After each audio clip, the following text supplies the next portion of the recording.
see on my Facebook page and stuff. I did that all over the last 10 years. That's not like a lifetime thing. That was just whenever I could get back to it.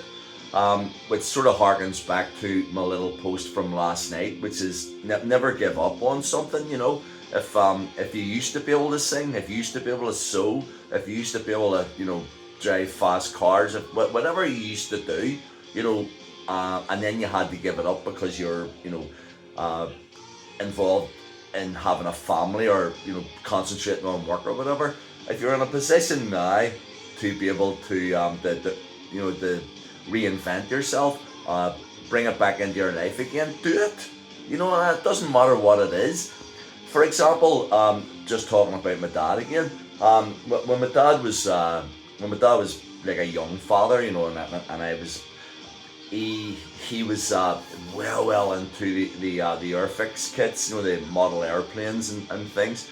And he was prolific. Every week a new box. I built the model and stuff, and then he used to suspend them on a string, above the beds of me and Robert, so we would look up and see the airplanes in the sky, and then obviously, as I say, it went. He didn't literally didn't have the time to do it anymore, and then so as I say, he's like early 80s now. Maybe 10 years ago, or 10 or 12 years ago. So he would still have been like 70, like 50 years after, the last time that he ever put together an Airfix or a Mattel kit sort of thing. And he did one. And then all of a sudden he wanted to do more. And now, he's got like his workspace with the lamp and all the tools and the wee fine brushes. And it's unbelievable, because if I go down, I haven't been, as I say, for a wee while, but anytime I go down, there's a new model airplane with little pilots or a tank or a battleship, but it's all done to the minute detail, and it keeps the mind, sort of totally active, he's my dad, as I say, he's 80, but he may as well be 60, and in character and the way that he gets on, he's a much younger person, as is my mum, as well. But so it's like he went back to something that he loved doing, at an early age. I did it as well. I didn't do artwork for maybe, I was always in the music scene, but where artwork is concerned, I didn't do it for maybe 30 years, and then returned to it with a vengeance. So you do the same, that doesn't matter what it is.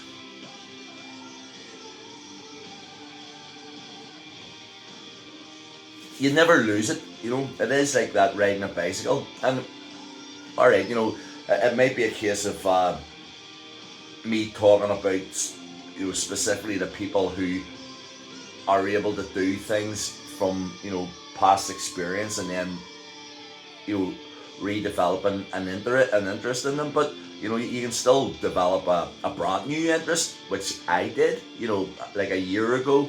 I went to my therapist. And my therapist said to me, you're going to have to sort of keep your mind active, keep your fingers active, so that you're concentrating on something and you're being creative. And I said, well, that's what I do. I do. She said, no, but you do painting, you do painting and you do drawing and stuff. Like something aside from that, because that's not stretching your mind or allowing you to sort of look at something completely different and going, oh, I didn't think I would like doing that, but I do. And you know what it was? Lego. And I have upstairs, I would say like thousands and thousands and thousands of pounds worth now of made Lego kits that I just adore it, I really do. But it is too expensive, really. So I have to sort of, but the actual creation of the thing, and it's brand new. I before a year ago, I wouldn't even have thought about it, and then all of a sudden, I got it into my life. I don't obsess over it, and I don't do it every day, obviously, because it's too expensive to do every day. But I do it, and I do build things, and it's not for kids. I mean, some of the things that I build, if I was to give the box, the JJ would sort of, look at the instructions and go, there, Dad, you take it back again, sort of thing. But yeah, even back to my dad again. This seems to be like a dad post sort of thing, because I always remember bonfire nights and stuff, in the Craiga, and you weren't allowed to stay out, past midnight or whatever. But you wanted to be out after midnight because all your mates were out, over at the bonfire.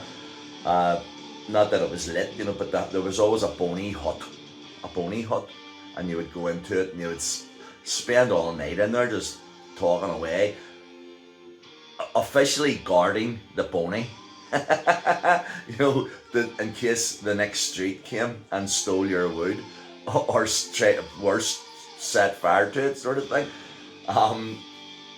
But I was lucky that in Trassy Close we lived with we had a bay window that jutted out from below my bedroom. It had Venetian blinds, and every night Mum and Dad to bed, left it for a wee while, and then moved the blinds back out of the way, opened up the window, crawled out onto the bay window, down.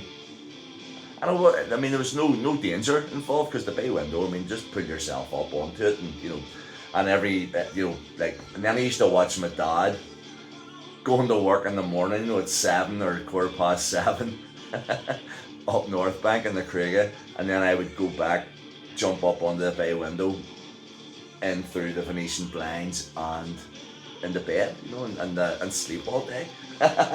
And I don't know what actually happened this particular time, but I went out and I was over at the bonfire, a couple of beers and stuff. I was about 15, 16, maybe even 17 at this time. No, 16 I think I was. And I